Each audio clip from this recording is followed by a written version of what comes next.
모두 일어나셔서 왕의 신 하나님께 찬양드리며 예배하겠습니다.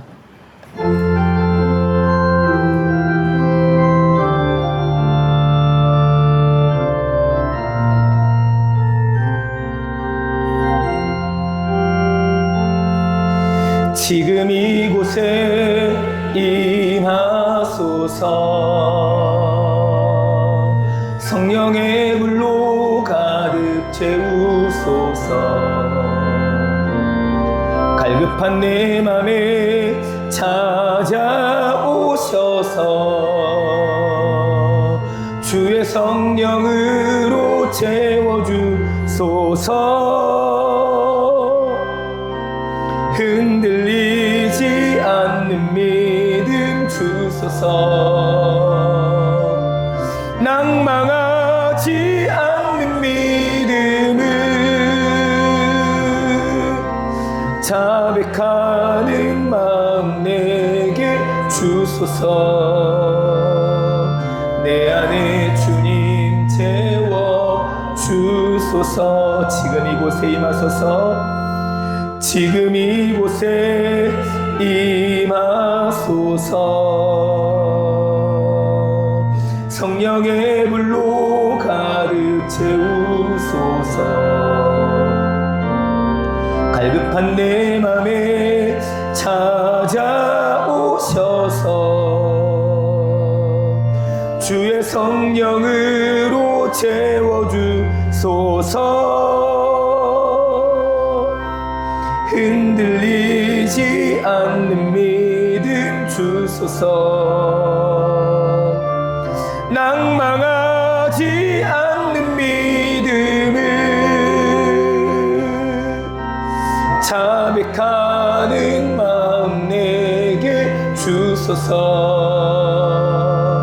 내 안에 주님 채워주소서. 아멘. 그러므로 형제들아, 내가 하나님의 모든 자비하심으로 너희를 권하노니 너희 몸을 하나님이 기뻐하시는 거룩한 산 제물로 드리라. 이는 너희가 드릴 영적 예배니라. 너희는 이 세대를 본받지 말고 오직 마음을 새롭게 함으로 변화를 받아 하나님의 선하시고 기뻐하시고 온전하신 뜻이 무엇인지 분별하도록 하라. 내게 주신 은혜로 말미암아 너희 각 사람에게 말하노니 마땅히 생각할 그 이상의 생각을 품지 말고 오직 하나님께서 각 사람에게 나누어 주신 믿음의 분량대로 지혜롭게 생각하라. 하나님은 영이시니 예배하는 자가 영과 진리로 예배할지니라. 아멘.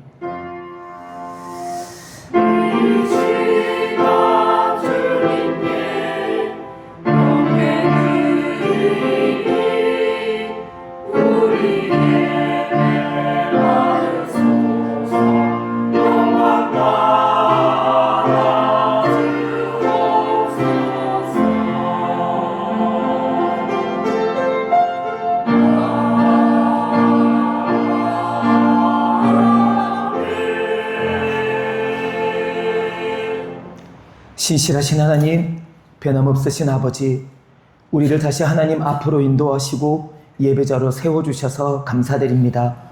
예수님이 십자가 보혈로 우리 죄를 용서하시고 그 일 때문에 모진 고통을 감수해 주신 예수님을 찬양합니다. 성령님, 우리가 예수님의 십자가와 아들까지 내어주신 하나님 사랑을 기억하며 순전함과 거룩함으로 예배하도록 도와주옵소서. 우리 마음을 붙드사 흔들리지 않는 경외함으로 예배하도록 이끌어 주옵소서. 예수 그리스도의 이름으로 기원하옵나이다. 아멘. 이제 지난 한 주간의 삶을 하나님 앞에서 돌아보겠습니다. 하나님 아버지, 우리의 죄와 허물을 고백하며 용서를 구합니다. 하나님, 저희는 참으로 무지합니다. 하나님의 사랑, 예수님의 십자가 사랑을 안다고 하면서도 그렇게 살지 않기 때문입니다. 거저 받아놓고 나누지 않으면서 대가는 요구합니다. 서로 사랑하라 하셨지만 나는 사랑을 줘도 남이 주는 사랑은 거절하고 받지 않습니다. 서로 믿어주는 일이 좋으나 마귀가 집어넣은 악한 생각 한 톨 때문에 오해하고 분노하고 미워하고 짜증스럽다고 표현합니다. 사실인지 오해인지 구별할 새 없이 화난 말로 내질러 버립니다. 행동으로 분노를 드러내고 삶을 통해 상종하기 싫은 내색을 드러내고 씩씩거리며 꼴도 보기 싫을 만큼 마음이 변질되어 버립니다.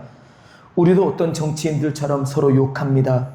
경제인들처럼 손해보며 장사한다고 거짓말을 일삼고 지식인들처럼 머리로만 가르쳤습니다.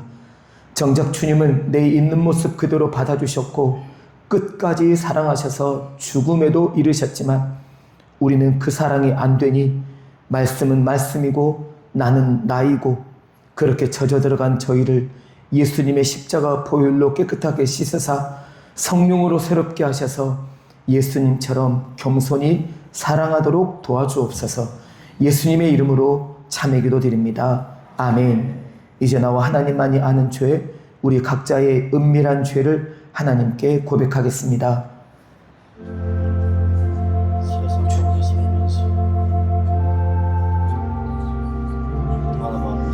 적당히 거짓되고 적당히 하나님의 그 믿음으로 바라보지 않았습니다.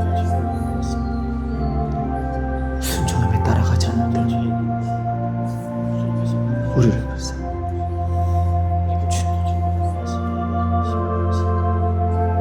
어리석고 미련하오니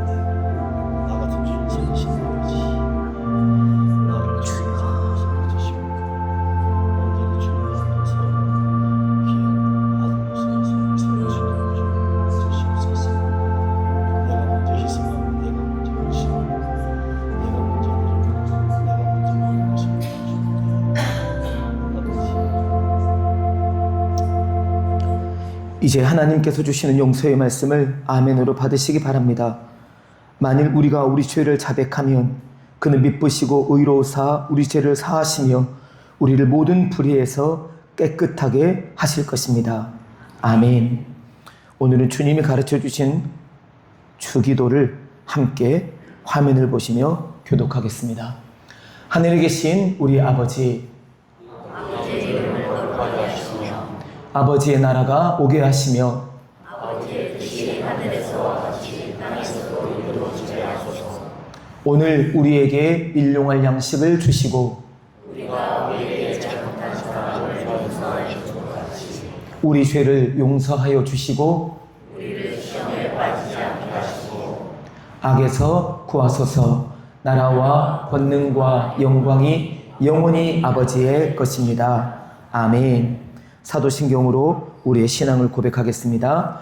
나는 전능하신 아버지 하나님 천지의 창조주를 믿습니다. 나는 그의 유일하신 아들 우리 주 예수 그리스도를 믿습니다. 그는 성령으로 잉태되어 동정녀 마리아에게서 나시고 본디오 빌라도에게 고난을 받아 십자가에 못 박혀 죽으시고 장사된 지 사흘 만에 죽은 자 가운데서 다시 살아나셨으며 하늘에 오르시어 전능하신 아버지 하나님 우편에 앉아 계시다가 거기로부터 살아있는 자와 죽은 자를 심판하러 오십니다. 나는 성령을 믿으며 거룩한 공교회와 성도의 교제와 죄를 용서받는 것과 몸의 부활과 영생을 믿습니다. 아멘. 모두 앉으십시오. 찬송 425장 D코드로 그리고 세상 다 변하고 함께 찬양 부르겠습니다.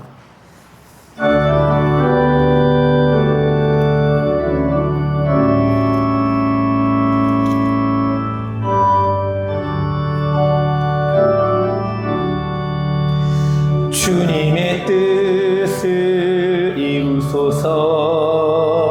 고요한 중에 기다리니 진흙과 같은 날 빚으사 주님의 형상 만드소서.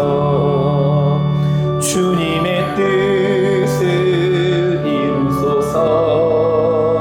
주님 발 앞에 엎드리니 나의 맘속을 살피시사 눈보다 희게 주옵소서.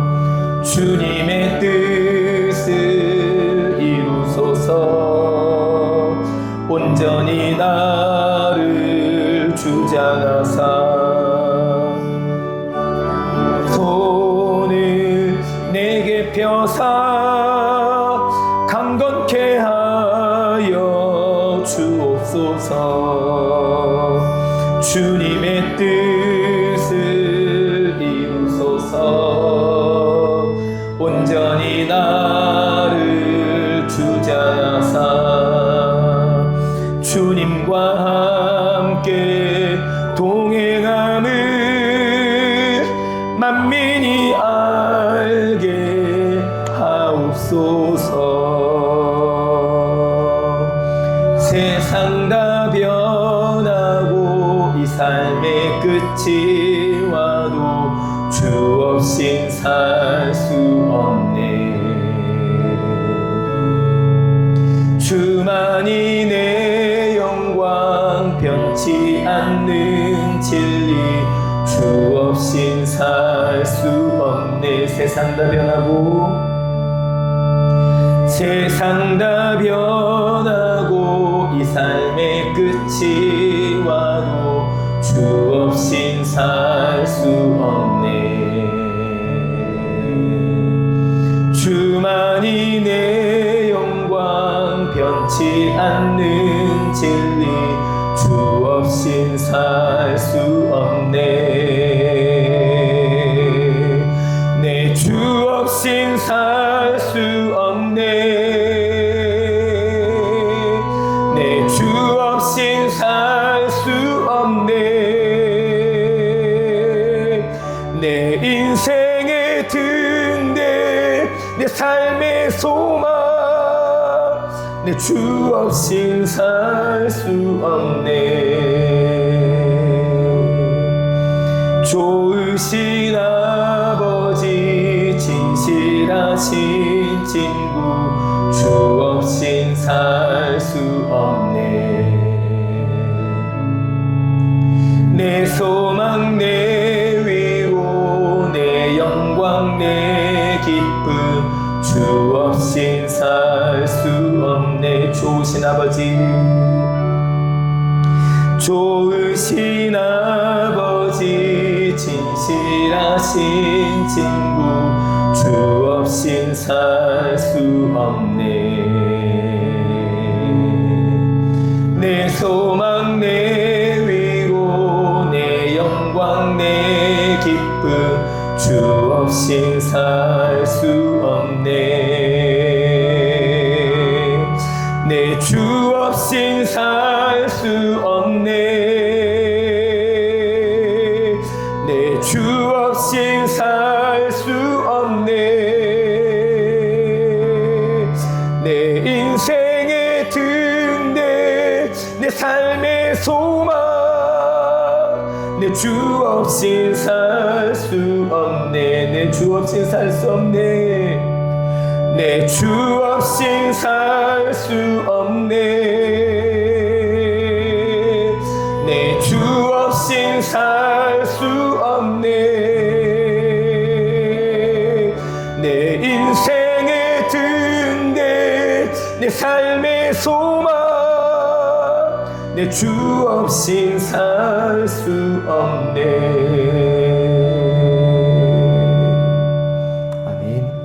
유상배 장모님 나오셔서 기도 인도하시겠습니다.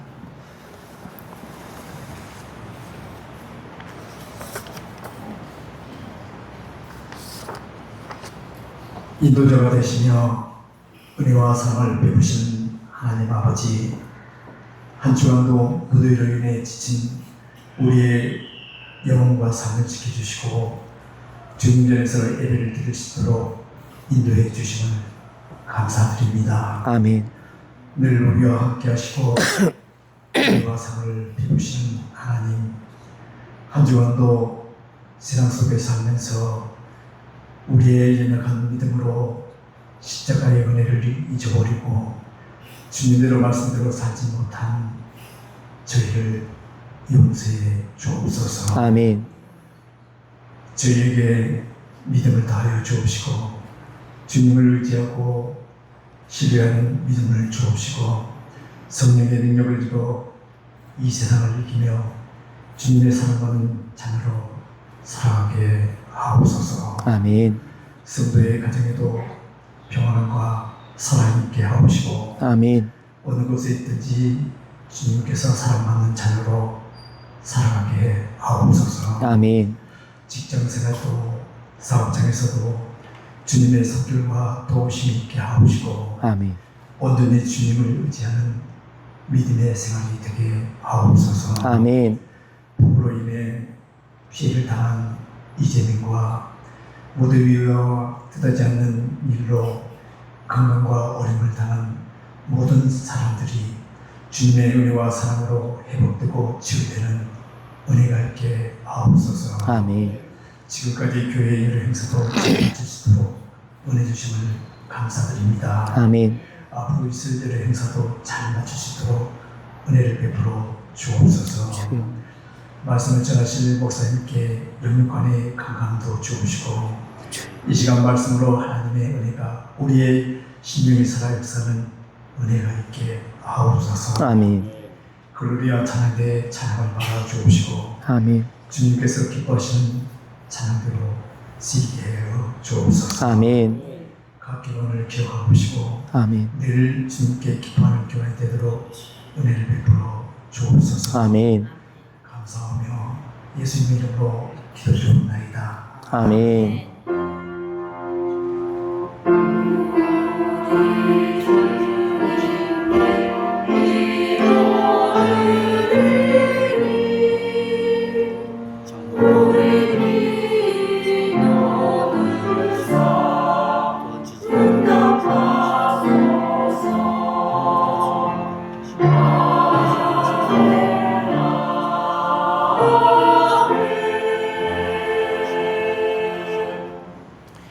예수님을 알 때 생기는 일이라는 주제로 하나님께서 우리에게 주시는 말씀은 신약성경 마태복음 16장 13절에서 20절 말씀입니다.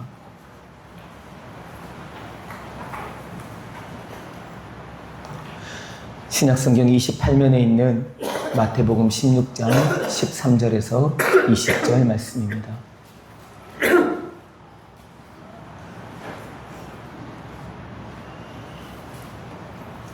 (16장 13절부터) 저와 여러분 한 절씩 교독해서 하나님의 말씀을 받겠습니다.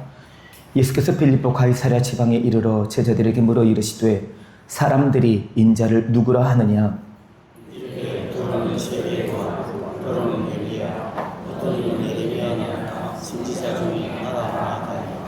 이르시되 너희는 나를 누구라 하느냐?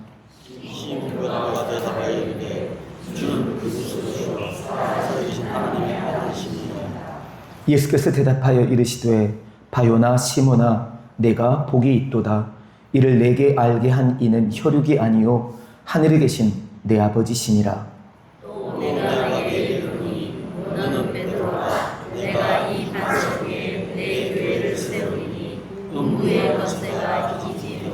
함께 있습니다. 내가 천국 열쇠를 내게 주리니 내가 땅에서 무엇이든지 매면 하늘에서도 매일 것이요 내가 땅에서 무엇이든지 풀면 하늘에서도 풀리리라 하고 이에 제자들에게 경고하사 자기가 그리스도인 것을 아무에게도 이르지 말라 하시니라. 아멘. 글로리아 찬양대가 준비한 찬양으로 하나님께 영광 돌리겠습니다.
아멘. 귀한 찬양 감사합니다. 주님, 우리의 마음을 여시어 말씀을 깨닫게 하옵소서. 주님, 우리의 마음을 여시어 말씀을 깨닫게 하옵소서. 아멘. 여러분은 여러분 자신을 잘 아세요? 이를테면 누군가가 여러분에게 당신이 누구요? 라고 물어보시면 여러분은 무슨 대답하실 수 있으세요? 누군가가 저한테 물어볼 때 저는 구재민 목사예요 라고 말하는 게 진짜 저냐는 거예요. 구재민이라는 이름이 진짜 저이고 남면교회 목사라는 게 진짜 저이고 김신혜의 아내라고 하는 게 진짜 저냐는 거예요. 사람들은 그렇게 생각하지 않는데요. 대충은 그렇게 받아들이지만 진짜 당신의 정체가 뭐냐? 이게 사실은 우리에게 중요하다는 거예요. 그도 그럴 것이 여러분은 어떠실지 모르겠지만 제가 지난 제 삶을 돌아보면 마음에 들 때도 있지만 마음에 안 들 때는 더 많아요. 왜 그랬을까? 그때 좀 참았으면 어땠을까? 이런 생각부터 시작해서 좀 마음을 누그러뜨렸더라면 조금 더 적극적으로 그 일에 대해 반응했더라면 어땠을까? 이런 생각들 말이에요. 근데 지나고 나니까 그런 생각이 드는 거죠. 마치 수욕정이 풍부지하고 자욕양이 침부되라. 나무는 가만히 있고 싶은데 바람이 내버려 두지 않는 것이고 부모님에게 효도하고 싶지만 세월이 기다려주지 않는 거예요. 그때 지금 가장 좋은 타이밍에 그 일도 감당하는 게 아주 좋은 건데 우리는 마치 천년 만년 살 것 같은 생각을 하다 보니 다음에 또 다음에 내일 이렇게 미루다가 제대로 우리의 삶을 감당하지 못하게 되는 경우들이 많아요. 제가 이곳에 담임 목사를 부임하면서 사실 저를 부르신 건 여러분의 투표일 수 있겠지만 저를 부르신 건 하나님이시죠. 그래서 하나님의 부르심에서 저도 집사람도 서연이도 왔습니다. 그리고 이곳에서 담임 목사로 부르심을 받고 주님께서 내 교회를 부탁한다라고 말씀하셔서 목회의 여정을 감당하죠. 그러다가 제 눈에 비춰지는 여러분의 모습들, 여러분의 신앙, 여러분의 사람을 대하는 삶의 내용과 태도, 그리고 말씀하시는 말씀의 방식들, 그리고 삶을 살아가는 삶의 내용들을 듣고 보고 경험하고 맞닥뜨리다 보니 제 마음에 들어지는 생각들은 그렇구나. 저런 어려움 속에서도 믿음의 여정과 삶의 자리를 굳건하게 지켜내는 분도 계시는구나. 이렇게 여겨지는 분도 계신가 하면 죄송하지만 꼭 그러는 건 아니지만 어떻게 항존 직분자가 돼가지고 저 정도밖에 아니실까라고 여겨지는 분들도 계시더라는 거예요. 그것은 제 눈에 비치는 것이지 하나님 눈에 비치는 것은 아니니 오해하지 마십시오. 제가 또 누구를 들먹거리진 않았으니까 여러분 중에 나를 말한가라고 생각하지도 마십시오. 괜한 오해입니다. 사람은 누구나 그렇게 생각이 듭니다. 여러분도 그건 마찬가지죠. 첫인상에 좋은 목사라고 생각됐더니 어지간히 고집도 세고 제멋대로네 라고 생각하는 분도 계시겠지만 그래도 처음보다 목사님이 점점 나아지고 좋아지시는 것 같은데 정말 우리 교회 오시기를 잘하셨구나 이렇게 생각하는 분도 계실 수 있겠습니다. 여러분, 누군가가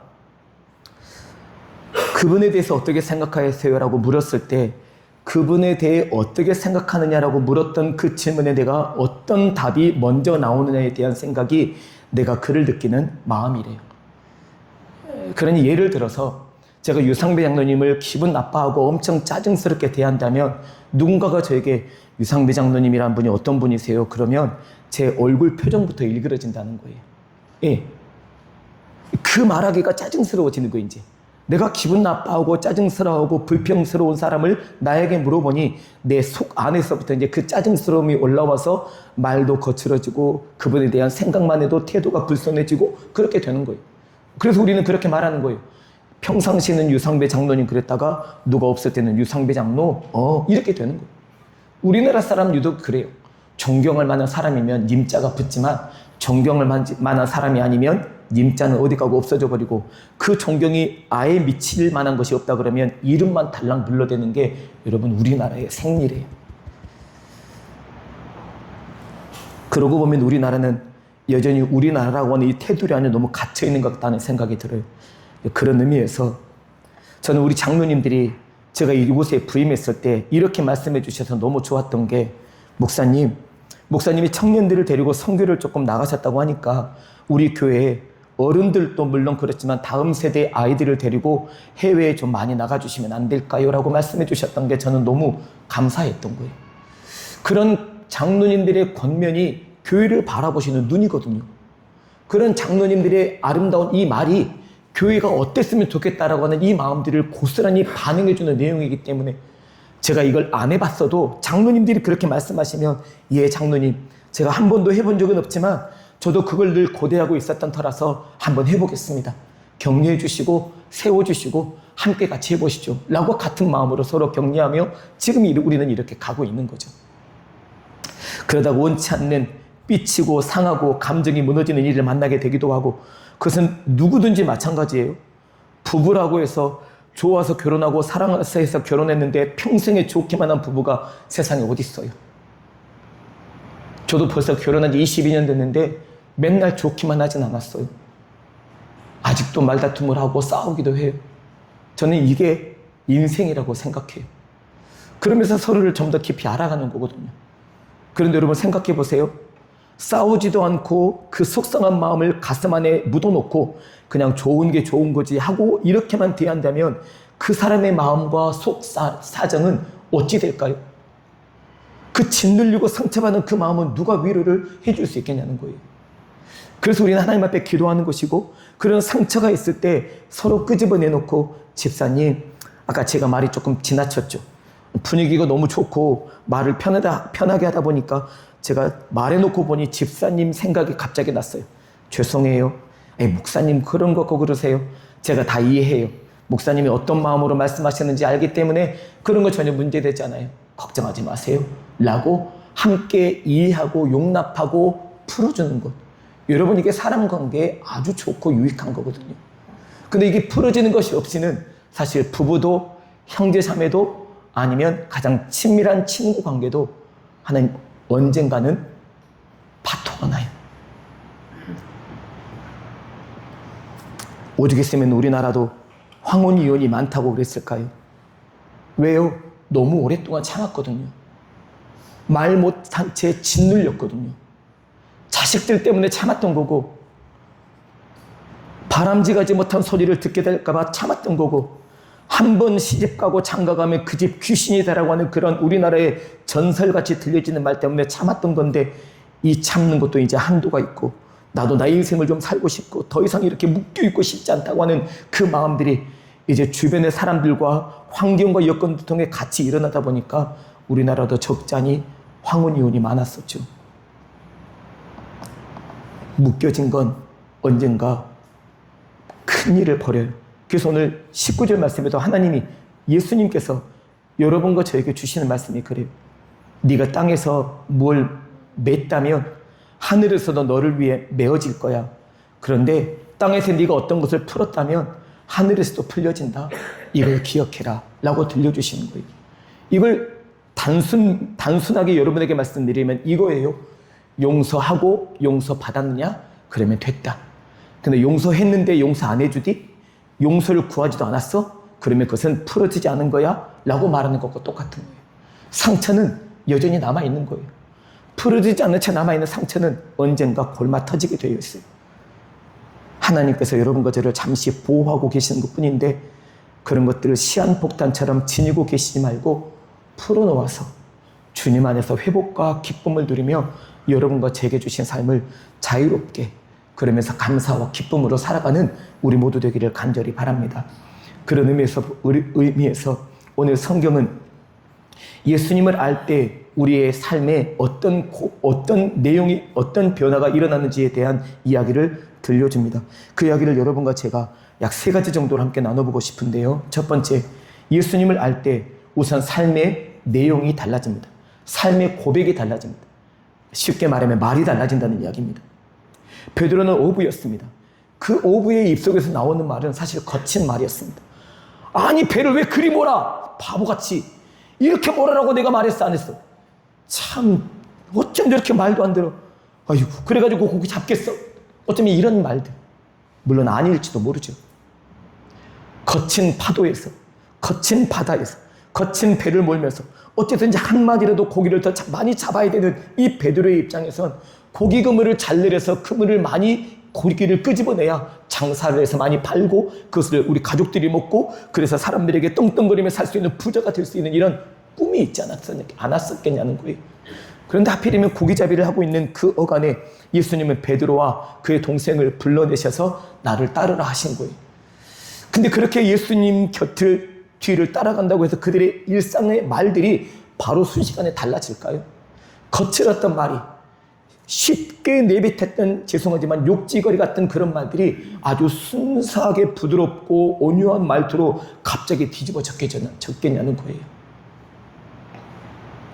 이렇게 예수님과 함께 공생애를 1년, 2년 그렇게 지나가는 베드로의 삶 가운데 예수님에 대한 감정, 예수님에 대한 분위기, 예수님을 경험하고 맛보고 알아가는 이런 과정들 때문에 베드로는 그의 성질이 어떠한지, 그의 기질이 어떤지, 그리고 그가 어떤 분위기의 사람인지를 그제서야 알고 경험하게 되면서 그의 마음속을 천천히 다스리지 않았을까요?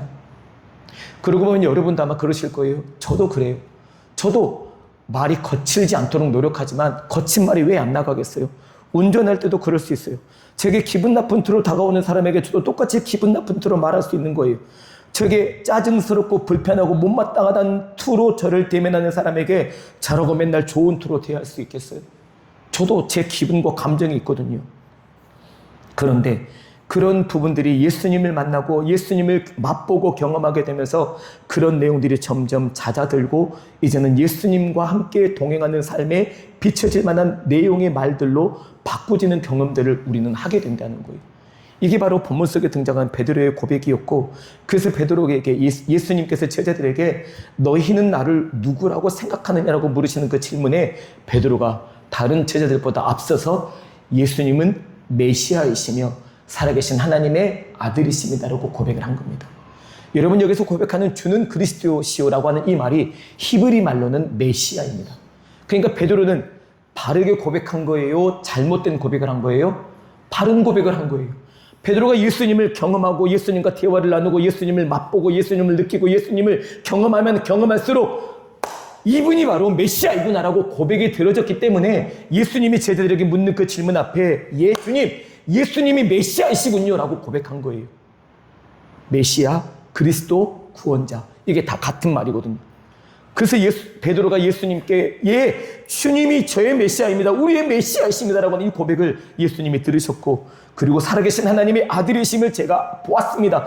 알게 됐습니다. 감사합니다라고 고백한 이 고백을 들으신 예수님께서 베드로에게 그 말씀하신 거잖아요. 베드로야 정말 고마운 고백이다. 아주 잘했어. 정말 멋있다.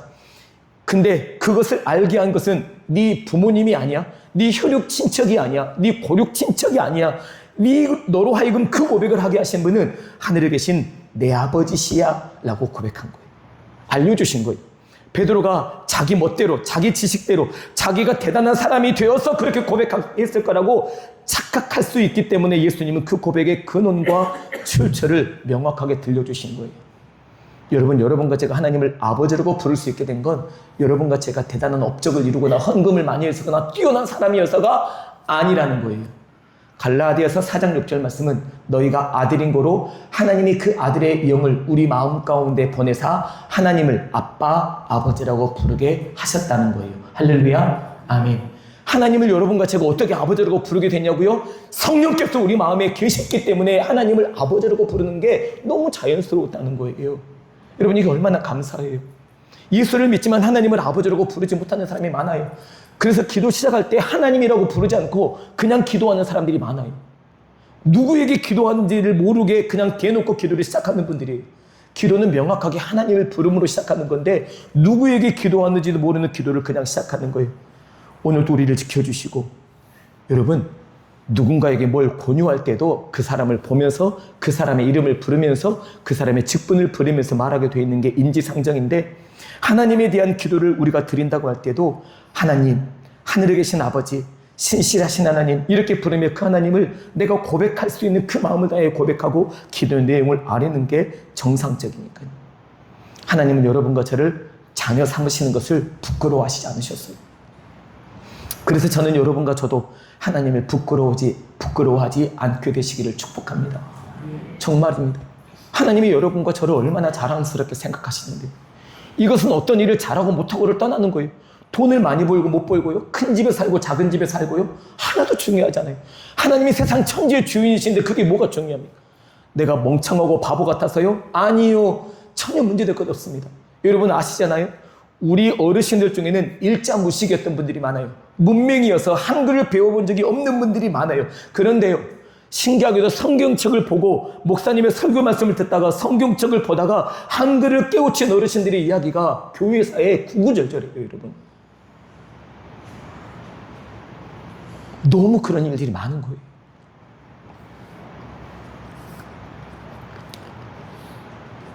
어쩌면 어설프게 예수님에 대한 고백을 하고서 예수님 저도 그렇게 고백하고 싶었어요 라고 말하는 제자들도 있었을지 모르겠고, 예수님이 어떤 분이신지를 베드로처럼 고백하지 못한 채 머뭇머뭇하며 쭈삣거리는 제자들도 있었을 것입니다. 그런데 그런 중에서도 베드로는 예수님은 그리스도시요 메시아이시며 살아계신 하나님의 아들이십니다라고 하는 이 고백을 한 것은 예수님이 들으실 만한 고백이었고 바른 고백이었고 아름다운 고백이었다고 예수님은 베드로에게 칭찬하시고 그를 격려해 주셨던 겁니다. 여러분, 누군가가 어떤 질문을 과격하게 하더라도 그 과격한 질문에 부드러운 대답을 하게 되면 그 분위기는 부드러워지게 되죠. 그래서 잠언 15장 1절 말씀은 이렇게 가르쳐 주세요. 유순한 대답은 분노를 쉬게 하지만 과격한 말은 노를 격동시킨다는 말이 있어요. 상대방이 과격하게 내게 물어오는 그 질문에 대해서 내가 유순하게 대답을 하면 그 분위기는 과격하게 왔다가 누그러뜨려지지만, 과격하게 묻는 질문 앞에 더 과격하게 나가면 이 분위기는 걷잡을 수 없이 흘러가게 되더라는 이야기. 누군가 하나는 유순한 대답을 해줘야 그 분위기가 잠잠해질 수 있는 거예요. 부부싸움도 형제간의 싸움도 같은 맥락 아닐까요? 우리 중에 다툼도 같은 맥락이에요. 그래서 에베소서 4장 31절 32절은 용서 사랑의 시작입니다라고 하는 금년표에 딸린 말씀이기도 한데, 그 말씀은 이렇게 기록합니다. 너희는 모든 악독과 노함과 분냄과 떠드는 것과 비방하는 것을 모든 악의와 함께 버리고 서로 친절하게 하며 불쌍하게 여기며 서로 용서하기를 하나님이 그리스도 안에서 너희를 용서하신 것 같이 그리하라 라고 적고 계십니다. 여러분, 모든 악독과 노함과 분냄과 떠드는 것과 비방하는 것, 이것은 어디에서부터 나오냐면 악한 의도에서부터 나온다고요. 그래서 이것들과 모든 악한 의도를 과감하게 던져버리라는 거예요. 그리고 그것들이 떠나버린 그 빈자리에 서로 친절하게 하고 서로 인자하게 하며 서로 불쌍히 여기고 서로 용서해주는 마음으로 가득 채우라는 거예요. 그것은 무엇에 근거한다고요? 예수 그리스도께서 나를 용서해 주신 그 십자가 사랑의 근거에서 나도 그렇게 사람들을 친절하게 대하고 용서해 주고 인자하게 대주라는 거예요. 그런 삶의 여정과 과정들을 통해 우리는 그리스도의 그리스도됨을 증거하는 셈이 되는 거거든요. 그러면 우리도 서로를 알아야 합니다. 주님을 알듯 우리 서로를 알아야 합니다. 주님을 알기 위해 성경책을 우리에게 주셨지만 우리 서로를 알아갈 수 있도록 어떤 책을 주신 게 아니에요. 그래서 우리는 서로 이렇게 만나봐야 돼요. 만나서 함께 같이 밥도 먹어보고, 만나서 차도 한잔 마셔보고, 만나서 속사정도 이야기해보고, 만나서 어떤 일에 대한 이야기도 나눠보고, 그러다가 싸우기도 하고 다투기도 하고 삐치기도 하고 토라지기도 하겠지만, 그런 과정을 겪어가면서 우리는 이미 오래전부터 예수 그리스도의 그 피와 하나님 아버지의 사랑으로 우리가 하나 된 공동체이기 때문에, 이 사람이 그렇게 말한 그 말이 어떤 의도인지 알기 때문에 나는 이 사람의 이 말 때문에 기분 나쁘고 짜증나지는 않습니다라고 고백할 수 있는 관계, 이게 바로 남면 예수 공동체의 관계여야 한다는 거예요. 이미 오랫동안 벌써 몇십 년째, 벌써 수십 년째 이렇게 관계를 맺고 삶을 살아가면서도 여전히 그의 마음을 이해하지 못해 쉽게 삐치고 돌아지고 바람직하지 못한 마음을 먹는 것이 여러분 오히려 더 애매하고 이상한 거죠. 그동안의 관계는 뭐였을까라는 생각이 드는 거예요. 그동안에 맺어온 관계는. 그리고 그러면서 그의 처한 환경과 상황을 알고 그를 이해하고 그를 공감해 주어야 한다는 거예요. 그래야 그를 알 수 있는 거예요. 그리고 우리에겐 각자의 고백이 필요하다는 거예요.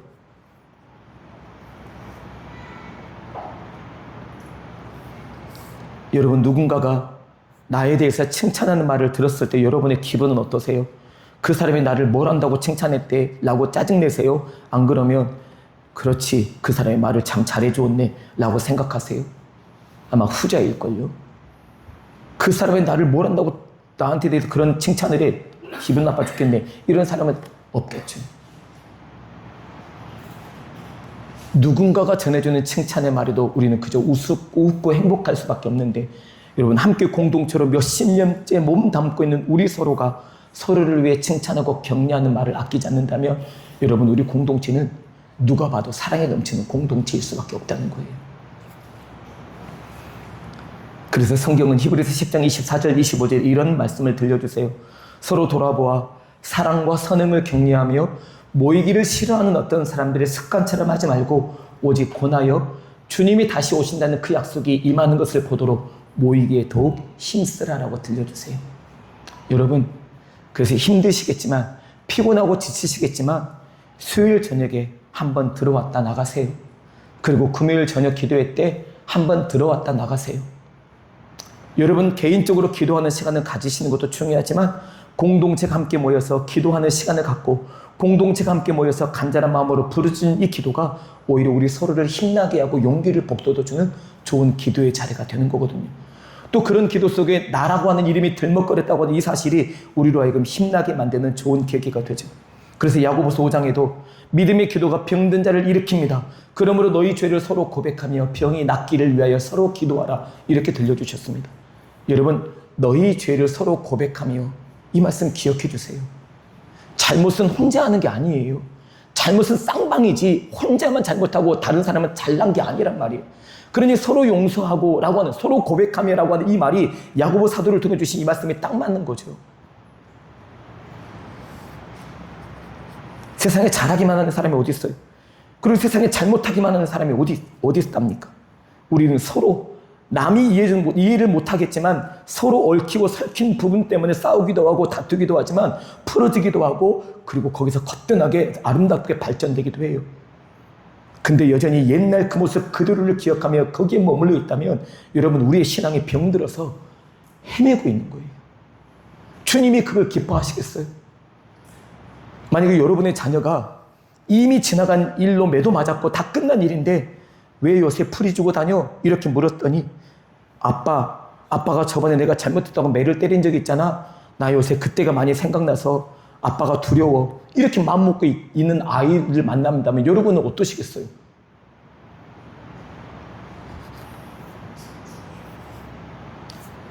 서로 죄를 고백하고 병이 낫기를 위해 서로 기도하라고 하시는 이 야고보 사도를 통해 주신 말씀을 오늘 이 시대 여러분과 제가 더욱 기억하고 이 말씀대로 살아가는 우리 모두 되기를 간절히 바랍니다. 그런 과정을 통해 우리는 더 열려진 공동체가 되는 거예요. 더 열려진 공동체는 서로 닫아지지 않는다는 거예요. 마음이 닫혀지면 말이 안 나가게 돼 있어요. 말이 안 나가면 여러분, 우리 서로는 더 힘겨운 관계가 만들어져요. 그래서 먹어야 입이 벌어지고, 입이 벌어진 그 먹음을 통해서 우리는 말이 자연스러워지게 돼서 차라도 한잔합시다라고 이렇게 되는 거죠. 두 번째, 예수님을 할 때 우리에게 어떤 일이 벌어지냐면 사람과 삶을 대하는 태도가 달라지는 것을 경험해요. 베드로는 예수님께서 확실하게 말해주는 이 부분을 알았던 거예요. 자기가 고백하는 그 말, 어쩌면 자기도 어떤 고백을 했는지를 잘 모를 수 있어요. 예수님은 메시아이시며 살아계신 하나님의 아들이십니다라고 하는 이 고백이 자기 입술에서 나왔다는 이것 때문에 본인도 놀랐을지 몰라요. 그래서 예수님이 확실하게 짚어주신 거예요. 그것은 네 스스로 알게 된 것도 아니고 네 부모님이 알게 해주신 것도 아니야. 하늘에 계신 내 아버지가 너에게 알게 해주신 거야 라고 한번 짚어주시는 이 예수님의 사건 때문에 베드로는 얼마나 이 사건이 감격적이었을까 생각이 드는 거예요. 그렇구나.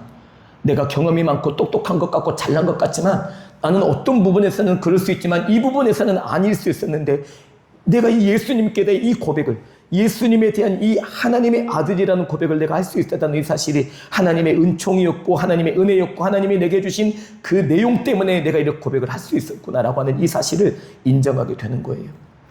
여러분에게 전에 말씀드렸던 것처럼 미국 설계회사의 건축가의 큰 대부이기도 했던 하영록 목사님이라는 분이 호의라고 하는 책을 썼는데 그 책에서 자기가 심장을 받아 심장 이식 수술을 받아야 되는 그 차례에 그는 자기에게 주어진 그 심장을 나중에 들어온 여인에게 넘겨주며 그 여인도 살게 해준 능력 있는 그리스도인의 모습을 보여준 적이 있다고 여러분들에게 말씀드린 적이 있습니다. 이걸 가리켜서 호의라고 표현하는데 그런 거예요. 내 차례이기 때문에 내가 그것을 움켜쥐고 절대 놓지 않는 것, 그것도 괜찮죠. 그렇지만 그럼에도 불구하고 그 여인에게 이걸 넘겨주십시오. 나는 또 하나님이 허락해 주시면 그때 받겠습니다라고 그에게 주어진 여건과 환경들을 탓하거나 남의 부족함으로 넘기지 않고 오히려 그 부분을 믿음으로 바라볼 수 있는 믿음의 용기를 얻었던 것은 이 하영록 회장님에게도 큰 의지가 됐다고 하는 이 고백을 여러분과 제가 기억할 필요가 있습니다. 하나님이 어떤 분이신지 알면 사람을 대한 태도와 방식이 달라진다는 겁니다. 우리는 그것을 다윗을 통해 경험합니다. 다윗은 자기를 죽이려 하는 원수인 사울 왕을 해하지 않았습니다. 그리고 함께 했던 사람들에게도 하나님이 기름 부으신 사람을 절대 악하게 몰아가거나 죽여서는 안 된다는 이야기를 권면할 만큼 그는 그렇게 하나님의 말씀 따라 살아가는 위대한 왕이었습니다. 그것도 2번이나 그 부분에 대한 확실한 신앙 고백이 있다고 하는 것을 의미하듯 그는 그렇게 보여주었던 겁니다. 그런데 여러분, 우리가 아는 것처럼 자기 조절이 가능한 다윗의 그렇게 확실한 신앙 고백이 있었음에도 불구하고 그에게 생겨난 꼬리에 꼬리를 무는 악을 그도 끊어내지 못했던 것을 우리는 기억합니다. 요압을 비롯한 모든 장수들이 전쟁터에 나가 싸우고 있을 때 그는 왕궁 옥상을 거닐다가 목욕하는 여인을 발견하게 됩니다. 이쯤 되면 여러분은 어떻게 하실까요? 여러분이 바로 다윗이었다면요. 어쩌면 그냥 바로 들어가든지 아니면 눈길을 주지 말고 다른 일을 하든지 했어야 맞겠죠. 근데 다윗은 그 여인의 목욕하는 모습을 보고 신하를 시켜서 그가 누구인지를 확인하게 했습니다. 우리의 아내라고 하는 이야기를 듣고 다윗은 그 여인을 불러들이도록 했습니다. 신하를 시켜서 말이죠. 그러도록 시간이 있었을 텐데 다윗은 마음을 돌이킬 생각이 없었는지 아니면 하나님께서 그 마음에 왜 그러냐, 그러지 말아라, 지금 뭐 하느냐라고 말씀하셨을 것 같은데 다윗은 여전히 그 일을 완수해야 되는 사람처럼 그 일을 계속 밀고 나가는 것을 봅니다. 그리고 그를 불러다가 그와 동침했습니다. 그리고 시간이 또 얼마나 지났는지 임신했다는 소식을 들었습니다. 여러분, 적어도 임신했다는 소식을 알 거면 몇 개월이 지나야 되죠. 그러도록 하나님은 다윗에게 아무 말씀 안 하셨을까요? 바세바는 다윗에게 임신했습니다라고 이야기를 끝냈습니다. 그때 다윗이 또 어떻게 했어야 됐을까? 근데 다윗은 그것을 덮어버리기 위해 그의 남편인 우리아를 전쟁터에서 불러들였습니다. 그리고 그에게 가서 잘 수 있도록 분위기를 만들어준 거죠. 네가 임신시킨 아이처럼 꾸미라고. 제정신으로 안 가니까 술을 먹여서 그를 보내려고 했지만 우리아는 끝까지 술을 먹어도 가지 않고 왕궁 그 수비대들과 함께 잠을 잤다고 성경이 기록하고 있더라고요. 그렇게도 말을 안 먹어주니 그는 편지를 써서 요압 장군에게 건넸습니다. 전쟁의 가장 치열한 곳에 우리아를 앞세워서 그를 죽여버리라고. 자기 손에 들려진 편지가 총부살이하는 편지인 줄 모르고 요압 장군에게 건넸다가 그는 그렇게 죽임을 당하고 맙니다. 근데 이래놓고도 다윗은 몰랐는지 그는 아무렇지도 않게 왕의 자리에서 왕정을 베풀고 있었고 그것에 대해 하나님께서 나단 선지자를 통해서 말해라 라고 하실 때 말했던 겁니다. 여러분, 이 시간이 짧지 않은 시간입니다. 근데 하나님이 수없이 다윗에게 말씀하셨을 텐데 다윗은 돌이키지 않았습니다. 움직이지 않았던 겁니다. 그냥 갈 때까지 가버린 겁니다. 하나님을 제대로 알았을 때는 하나님이 어떤 분이신지 알기 때문에 하나님이 귀히 여기는 사람을 나도 귀히 여기지만 하나님이 어떤 분이신지를 잊어버리기 때문에 하나님의 성령과 상관없는 삶을 살기 때문에 하나님을 인식하지 못하고 살기 때문에 하나님도 그럭저럭 그리고 하나님이 세우신 사람들도 그럭저럭 대하는 겁니다. 여러분 이거 명확합니다. 여러분과 제가 요새 사람을 대하는 게 어떻습니까? 그리고 하나님을 대하는 모습은 또 어떻습니까? 우리도 좀 돌아봐야 합니다. 제가 지난 새벽 시간에 이런 이야기를 함께 나눴는데요. 다윗이 표현한 이 내용은 어쩌면 사울 왕 같은 왕과 제사장과 선지자만을 함부로 죽이거나 괴롭히지 말라는 의미를 말할 수 있습니다. 그런데 우리는 지금 만인 제사장 주의에 살고 있습니다. 그래서 베드로전서 2장에 너는 택하신 족속이요 왕 같은 제사장들이요 거룩한 나라요 하나님의 소유된 백성이니 라고 우리 모두를 가리켜서 그렇게 표현해 주셨습니다. 여러분이 제사장입니다. 여러분이 왕이십니다. 여러분이 하나님의 기름 부으심을 받은 사람들입니다. 여러분 이걸 알고 계셔야 돼요. 그런데 우리는 하나님의 기름 부으심을 이렇게 받는 우리 서로를 물고 뜯고 이간질하고 바람직하지 못한 관계로 내몰아갑니다. 이것을 다윗에 빗대면 우리는 하나님 없이 살고 있는 겁니다. 이걸 두려워하지도 않고 그냥 살아갑니다.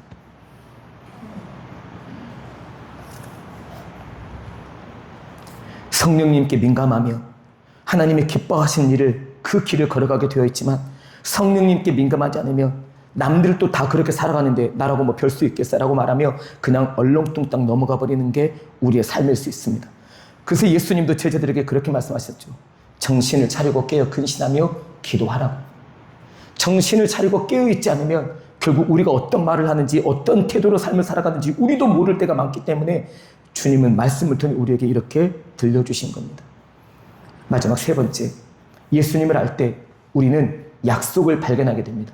꿈이 생기고 비전을 갖게 된다는 이야기입니다.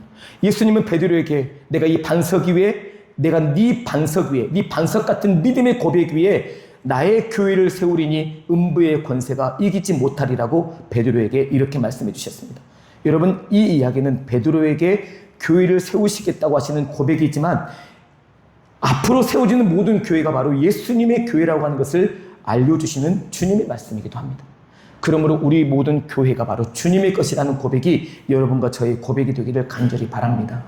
이 고백이 흔들리지 않으면 교회는 괜찮아요. 이 교회가 주님의 교회라고 하는 이 고백은 교회가 될 수 있고 세워지게 되고 나아지게 되고 복스럽게 되는 거룩한 발판이 마련됐다는 것을 의미합니다. 그리고 교회가 주님의 교회라고 하는 이 고백은 어떤 음부의 권세와 마귀와 사탄의 권세가 감히 넘실더듯이 몰려든다 할지라도 그것을 감히 침범하지 못하도록 주님이 막아주신다고 하는 것을 우리에게 그대로 보여주는 의미가 됩니다. 그래서 우리는 걱정 근심하지 않을 수 있습니다. 왜냐하면 주님이 주인이시기 때문에 악한 세력들이 몰려 들어와도 전혀 문제 없다는 겁니다. 아무 상관없다는 겁니다. 이단 사이비, 거짓된 교사들, 바람직하지 못한 사람들, 그런 사람들이 이단 사이비 같이 그리고 또 사탄 마귀처럼 달려든다 할지라도 주님의 교회는 음부의 권세가 감히 이기지 못하는 교회다라고 말씀해 주셨기 때문에 우리는 걱정, 의심, 염려 없이 그저 주님이 맡겨주신 사역을 믿음으로 감당해 내는 것입니다. 교회가 주님의 교회이기 때문에 우리는 자신감이 있는 것입니다. 그래서 로마서 12장 2절 말씀에도 너희는 이 세대를 본받지 말고 오직 마음을 새롭게 함으로 변화를 받아 하나님의 선하시고 기뻐하시고 온전하신 뜻이 무엇인지 분별하도록 하라고 말씀해 주신 겁니다. 여러분과 제가 하나님의 기뻐하신 뜻을 분별하는 예수 제자로 세워지기를 간절히 바랍니다. 교회가 주님의 교회이고 주님의 교회가 음부의 어떤 권세에도 넘어지거나 무너질 이유가 없다라고 하는 이 고백은 그 교회 안에 있는 여러분과 저도 여전히 보호함을 받는다는 것을 의미합니다. 이게 얼마나 귀하고 감사한 고백인지 모릅니다. 그러니 여러분 걱정 근심하지 마십시오. 주님께서 세우신 교회 안에 몸 담고 있는 한 마치 요한복음 15장 4절에서 알려주신 것처럼 가지가 나무에 붙어 있으면 저절로 뭘 맺습니까? 열매를 맺나니. 주님의 약속입니다. 그러니 주님의 교회에 잘 붙어 계십시오. 그런 하나님의 사람들을 통해 하나님의 역사는 이루어지고 하나님의 교회는 아름다운 교회로 더욱 승화되는 역사를 분명히 만들어 주실 것이기 때문입니다.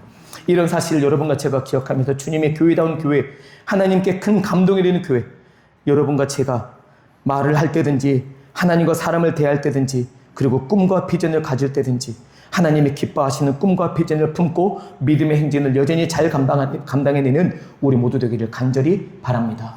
아멘. 기도하겠습니다. 하나님 아버지 감사합니다. 우리를 향하신 주님의 마음과 그 뜻 믿음으로 따라가겠습니다.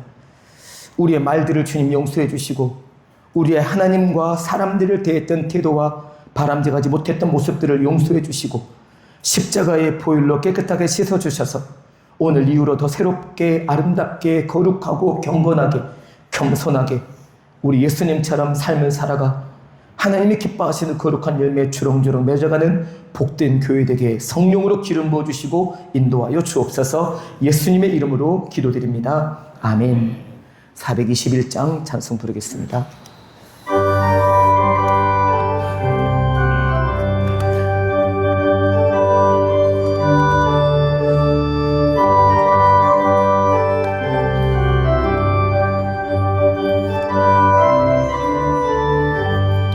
내가 예수 믿고서 죄 사함 받아 나의 모든 것 다 변했네. 지금 내가 가는 길 천국길이요 주의 피로 내 죄가 씻겼네. 나의 모든 것 변하고 그 피로 구속 받았네. 하나님은 나의 구원 되시오니 내게 정죄함 없겠네. 주님 밝은 빛 되사 어둠에 치니 나의 모든 것 다 변했네. 지금 내가 주 앞에 온전케 됨은 주의 공로를 의지함일세.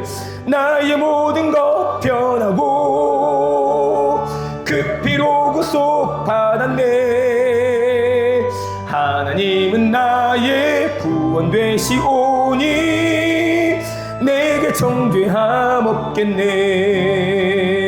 내게 성령 임하고 그 크신 사랑 나의 마음에 가득 채우며 모든 공포 내게서 물리치시니 내 맘 항상 주 안에 있겠네. 나의 모든 것 변하고 그 피로 구속 받았네. 하나님은 나의 구원 되시오니 내게 정죄함 없겠네. 50장 3절 함께 부르시면서 하나님께 우리 마음과 정성을 드리겠습니다.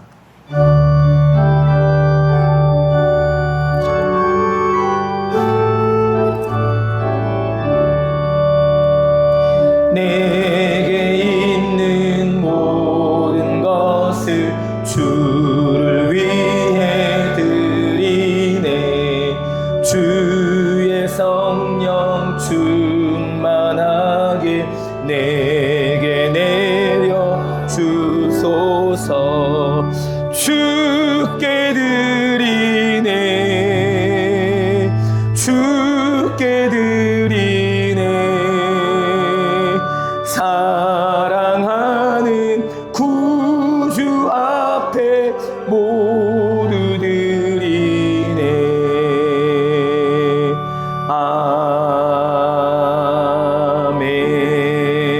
아멘.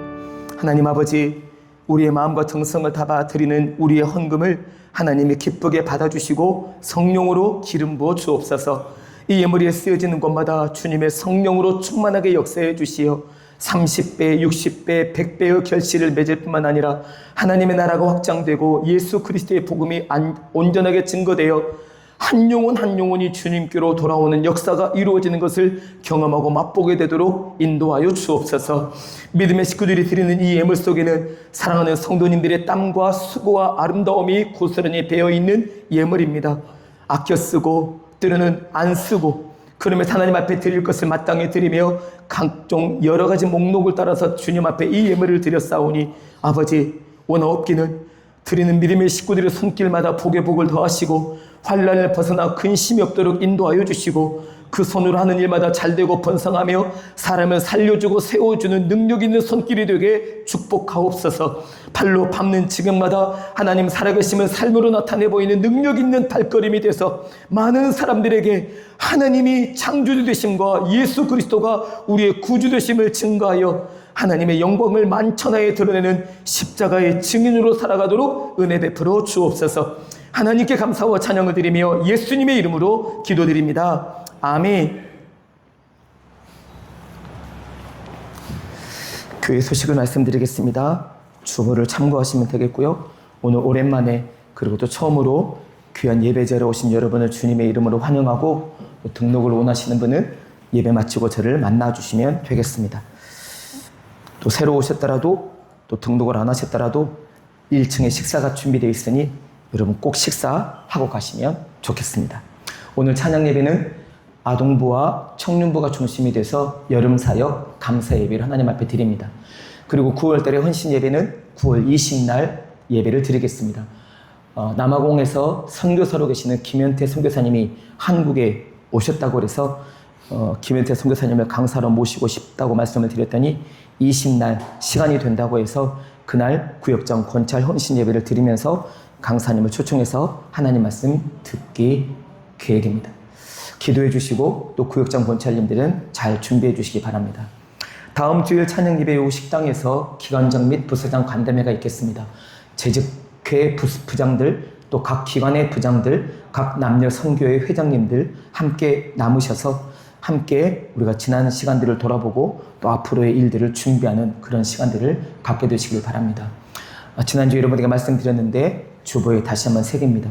박지용 청년이 등록했다는 말씀을 여러분에게 드리고 그래서 우리 교회 전체 재직이 148명이요 하나님께 감사합니다.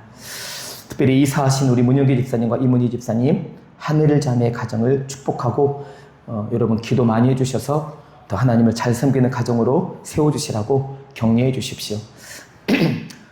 함께 장로로 심호하시던 안경철 장로님이 개인적인 사정 때문에 장로 심호를 휴무하겠다고 요청을 해 오셔서 사실은 어쨌든 9월 7일부터 휴무를 하기로 하셨습니다. 장로님께서 기도해 주시고 또 이제 그렇게 돼서 우리 교회는 자연스럽게 당회는 폐지가 됐고요. 그리고 이제 장로가 한 명이 남은 상태에서 2, 3년을 그냥 훌쩍 보내면 저는 위임 목사에서 담임 목사로 이렇게 직책이 바꿔지게 되고 그리고 만약에 장로가 세워지면 당회가 만들어지니까 또 상관은 없겠죠. 이제 우리 유상배 장로님이 내년까지 하시고 또 은퇴시니까 이제 장로가 없는 상태에서 1년을 보내면 그때도 위임 목사는 담임 목사로 자리가 바꿔지게 됩니다. 어쨌든 그런 부분이 있음에도 불구하고 장로님께서 이렇게 장로 휴무를 말씀하셨던 부분이어서 당회에서 그걸 결정하게 돼 있기 때문에 당회에서 허락을 하고 휴무 기간을 드리게 됐습니다. 여러분 장로님을 위해서 기도해 주시고 병가로 인한 휴무이기 때문에 장로님이 잘 회복되셔서 또 함께 장로의 그 직분을 마지막까지 감당하실 수 있도록 도와주시라고 여러분 기도해 주시면 감사하겠습니다. 여러분의 섬김에 감사하고 특별히 강당꽃은 강영희 권사님과 전동길 안수집사님 가정에서 섬겨주셨고 오늘 중식은 장은실 권사님의 아들 가정인 이윤성 성도와 이현정 성도 가정에서 섬겨주셨습니다. 오늘 떡은 홍찬희 안수집사님과 박숙현 집사님 가정에서 손주 보게 해주신 하나님께 감사하며 섬겨주셨는데 맛있게 드시면 좋겠습니다. 마포짤순이 헌물을 2개 해주신 우리 배종찬 집사님과 신혜아 집사님 가정에 감사드리고 특별히 단기 선교를 중고등부 함께했던 단기 선교 그리고 아동부 성경학교 청년부 수련회에 기도로 함께 해주신 우리 성도님들께 특별히 재정적으로 후원해 주시고 식사 준비로 섬겨 주시고 방문해서 격려해 주시고 마음 써주신 우리 공동체 여러분 식구들에게 진심으로 감사의 인사를 드립니다.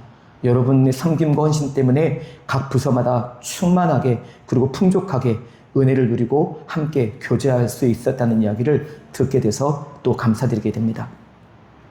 5번, 6번 광고는 우리 집사 직분을 받으신 여자 집사님과 남자 집사님들이 그렇게 청소를 감당해 주십사라는 마음을 적어놨고요. 그래서 이번 주하고 다음 주까지는 유아시든 안지숙 집사님, 그 다음에 계단은 우영아 집사님이, 그 다음에 심우 권사님들이 안내위원으로 봉사하시는데 주일 낮예배 안내는 찬양대가 아닌 분들 위주로 봉사하시고 주일 찬양예배는 찬양대로 섬기신 분들이 찬양예배 때 안내로 봉사해 주시면 되고 수요일과 금요일 때는 권사님들 모두가 다 순번으로 봉사하시면 되겠습니다.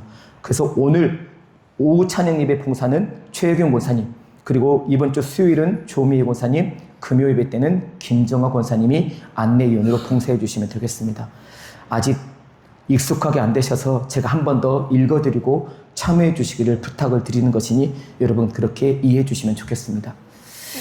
주보에 없는 광고 한 가지를 드리면 9월 12일에 일산에 있는 거룩한 빛 광성교회에서 넥스트 교회 세미나가 있게 됩니다.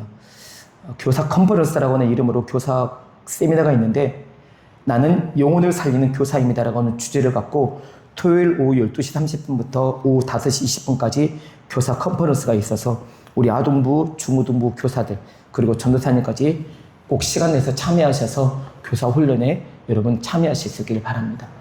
따로 우리 교회에서 교사 훈련을 못하고 있기 때문에 물론 제가 하겠다고는 했지만 교사들의 형편이 또 어렵고 맡은 일이 많다고 하는 요청 때문에 제가 잠깐 쉬고 있는 건데 그래서 여러분에게 더 이런 부분을 찾아서 안내해 드리는 것이니 선생님들은 9월 12일 오후에 시간을 좀 내셔서 한 분도 빠짐없이 참여하실 수 있기를 부탁드립니다.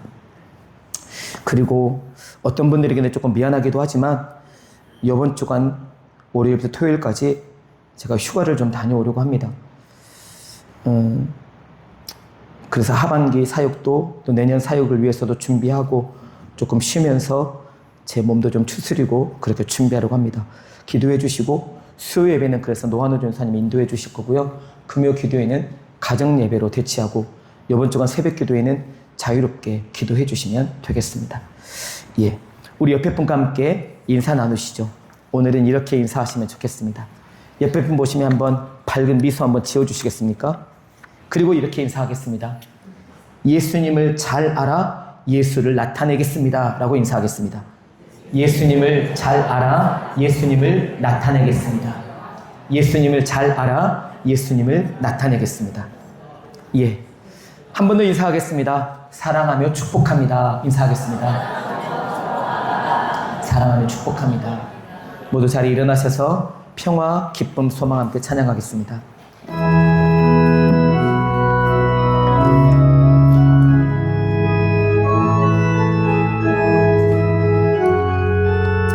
우리 가슴에 손을 얹고 주님의 평화가 내게 임하기를 기도하는 마음으로 평화 하나님의 평강이 나의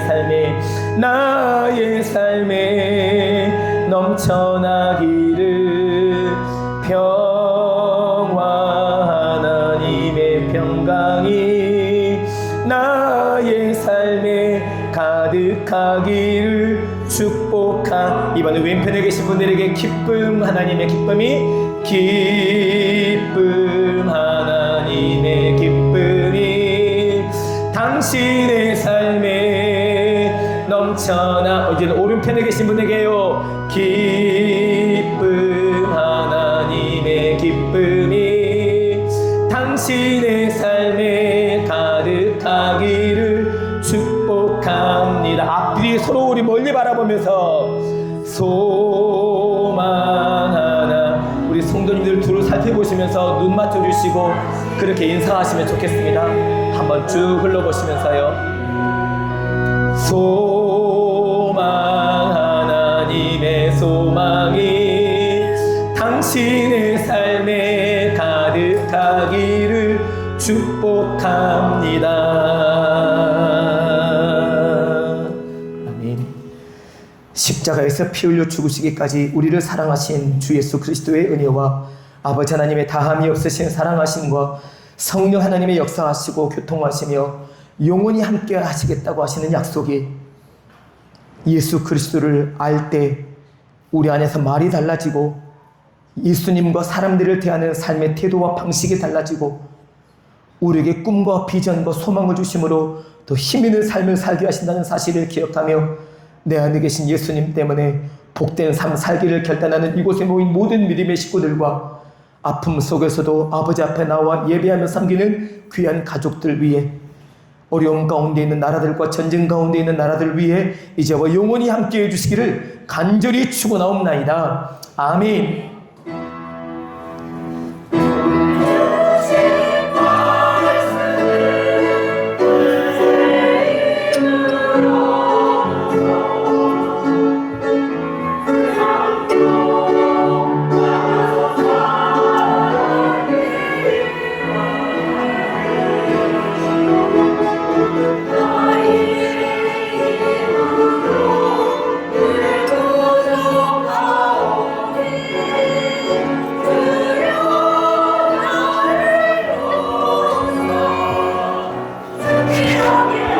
정말로 잘 자라랑. 발레 배우네요? 발레 배워? 잘 오셨어요. 감사합니다. 안녕.